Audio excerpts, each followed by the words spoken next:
Hello students, welcome to our channel Ballia brand education. तो student, आज हम लोग क्लास 9th का हिस्ट्री चैप्टर 1 पढ़ेंगे। ठीक है। पिछले लेक्चर में हमने क्या पढ़ा था? फ्रेंच रिवॉल्यूशन के बारे में पढ़ा था कि क्या क्या कारण थे फ्रेंच रिवॉल्यूशन का। ठीक है। फर्स्ट पेज पे जो दिया है एनसीईआरटी, उसके बारे में हम लोग स्टडी किए थे। इस लेक्चर में हम लोग क्या देखेंगे?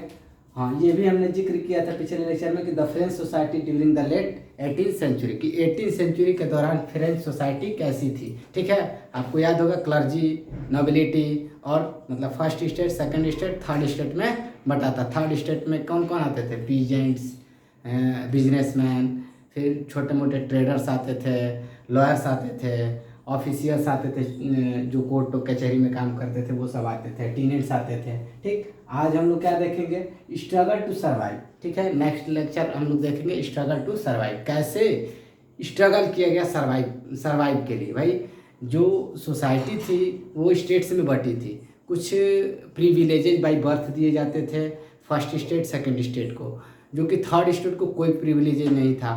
कहने का तात्पर्य है कि फर्स्ट और सेकंड को कोई टैक्स पे नहीं करना था, और थर्ड को क्या करना था? टैक्स पे करना पड़ता था थर्ड स्टेट वाले लोगों को। तो इसके कारण क्या थी? सोसाइटी डिफरेंट डिफरेंट बटी हुई थी आइडियाज़ में और विचारों में। ठीक है। तो उसी को लेके लोगों में स्ट्रगल कैसे किया गया, जीने के लिए कैसे संघर्ष हुआ। तो भाई, जीने के लिए संघर्ष क्यों होगा? कुछ ना कुछ कारण फैक्टर्स रहे होंगे। इकोनॉमिक क्राइसिस, पॉलिटिकल सम डिस्टर्बेंस, वो चीज़ें रहे होंगे। कैसे? तो देखते हैं। तो पहला क्या फैक्टर है स्ट्रगल टू सर्वाइव में? कि पॉपुलेशन। और पॉपुलेशन से क्या मतलब है? तो आप जानते हैं कि जैसे जैसे पॉपुलेशन क्या करेगा, ग्रो करेगा, कोई भी कंट्री हो, उसमें क्या होगा? डिमांड बढ़ेगा। किस चीज़ का डिमांड बढ़ेगा? तो गुड्स का डिमांड बढ़ेगा। खाने के लिए भाई भोजन चाहिए ना, बढ़ेगा। तो यही यहाँ पे क्या हुआ कि 1750 से और 1789 के बीच आपका पॉपुलेशन जो था फ्रांस का 18 मिलियन से इंक्रीज करके कितना, 23 मिलियन से 28 मिलियन इंक्रीज हो गया, जो कि कितना 5 मिलियन का बढ़ोतरी हुआ। इसके कारण क्या हो गया? पॉपुलेशन बढ़ने के कारण फूड ग्रेन्स की क्या हो गई? डिमांड बढ़ गई। और हुआ क्या? फूड ग्रेन्स का तो डिमांड बढ़ा, लेकिन लेस प्रोडक्शन एंड हाइपिंग।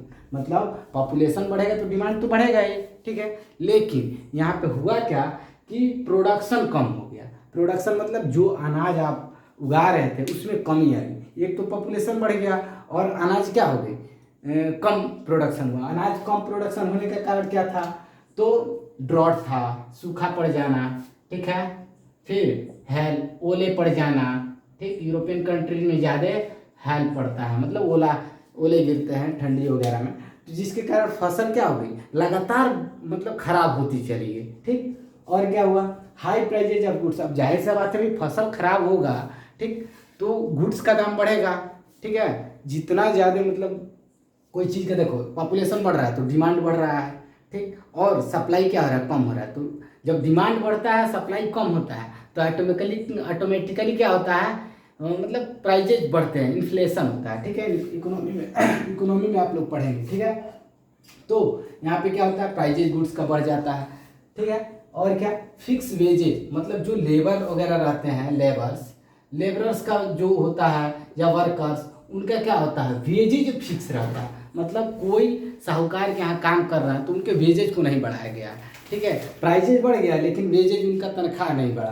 तो भाई दिक्कत की सामना करना पड़ेगा ना वर्कर्स को और लेबर्स को, या फिर छोटे मोटे जो भी व्यक्ति है जो काम करके अपना जीविका चलाते हैं, उनको भाई समस्याएं होंगी। तो ये सब कारण था। ठीक। सब्सिस्टेंस क्राइसिस, ये क्या होता है? तो an extreme situation where the basic means of livelihood are endangered. कहने का मतलब कि एक ऐसी स्थिति जिसके तहत जीविका चलाना भी मुश्किल हो जाए, मतलब जीविका भी खतरे में आ जाए। ठीक। मतलब एक टाइम का भोजन भी ना मिले, ये कंडीशन को ही क्या कहा जाता है? सब्सिस्टेंस क्राइसिस कहा जाता है। मतलब कंक्लूजन हमें क्या मिला यहाँ से? कंक्लूजन ये मिला है कि द स्ट्रगल टू सर्वाइव, इसका मतलब कैसे लोगों ने स्ट्रगल किया जीने के लिए। ठीक है। मतलब जीने के लिए सर्वाइव में प्रोडक्शन क्या हो गया? पॉपुलेशन बढ़ गया, प्रोडक्शन कम हो गया, फसल अच्छा नहीं हुआ। ठीक है। प्राइजेज का, गुड्स का प्राइजेज क्या हो गया? बढ़ गया। वर्कर्स का वेजेज फिक्स था। ठीक है। ये सब क्या है? कारण है जो स्ट्रगल करा सर्वाइवल के लिए, ठीक है। उसके बाद से रीजन में देख लेते हैं एक बार मतलब रिव्यू कर लेते हैं कि रीजन्स क्या क्या थे सब्सिस्टेंस क्राइसिस के लिए, क्यों लाइवलीहुड इंडेंजर्ड में आ गया था। तो इसके लिए क्या है, बैड हार्वेस्ट। क्या है, बैड हार्वेस्ट मतलब फसल खराब हो जाना। भाई फसल इनडायरेक्टली खराब हो गया, कारण क्या था, ठीक, ड्रॉट और हेल कारण था फसल खराब होने का, ठीक है। फिर जब फसल खराब होगा भाई तो क्या होगा, बैलेंस डाइट लोगों को नहीं मिलेगा, ठीक, मतलब भोजन अच्छे से नहीं मिलेगा। भोजन अच्छे से नहीं मिलेगा तो क्या होगा, बीमारियां आएगी, ठीक। और ये बीमारियां आएगी तो भाई क्या होगा, डिस्टर्बेंस होगा। जैसे देखो डिजीजेज होगा, ठीक, डिजीजेज एपिडेमिक आएगा, आप कुपोषण के शिकार होंगे, ठीक। इसी दौरान क्या आया था आपका कॉलरा इसी दौरान आपको आया था, ठीक है,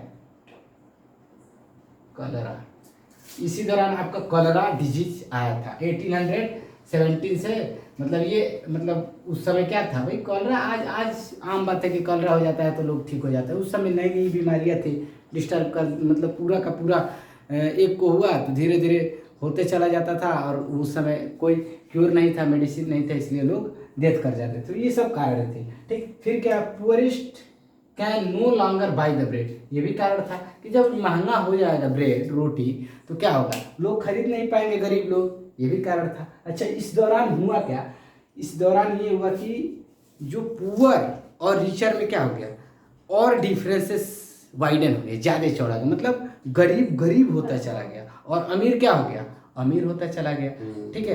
भाई सामान महंगा होगा तो जो साहूकार है वो महंगे में बेचेगा, इंडस्ट्रियलिस्ट है महंगे में बेचेंगे तो उनका फायदा होगा। लेकिन लेबरर्स का क्या था, प्राइस इंक्रीज वेजेज इंक्रीज नहीं किया गया था, जिसके कारण क्या था, उनका लिवलीहुड डेंजर था, मतलब उनका जो एक था इनकम कम था, ठीक है, जिसके कारण वो गरीब होते चले गए। तो ये भी एक कारण रहा, ठीक है। I hope you understand very well, आप लोग समझे होंगे अच्छे से, ठीक है। और इस लेक्चर में हम लोग स्ट्रगल टू सर्वाइव के बारे में जाने। पिछले लेक्चर में हमने क्या पढ़ा था, फ्रेंच रिवोल्यूशन और कारण उसके पढ़े थे, और French society during the late 18th century हमने पिछले लेक्चर में पढ़ा है। अगर पिछला लेक्चर आपने नहीं देखा है तो प्लीज़ जाके पिछले लेक्चर को पहले देख लीजिए, तब ये देखिए, ठीक है। नेक्स्ट लेक्चर में हम लोग कंटिन्यू करेंगे मिडिल क्लास के बारे में, कि मिडिल क्लास कैसे ग्रो किए और अपना डिमांड को सब मतलब मोनार्ची के सामने अपने डिमांड को रखने लगे, एक कॉन्स्टिट्यूशनल मोनार्ची की डिमांड करने लगे कैसे। तो अगले लेक्चर में हम लोग पढ़ेंगे। Thank you, have a nice day.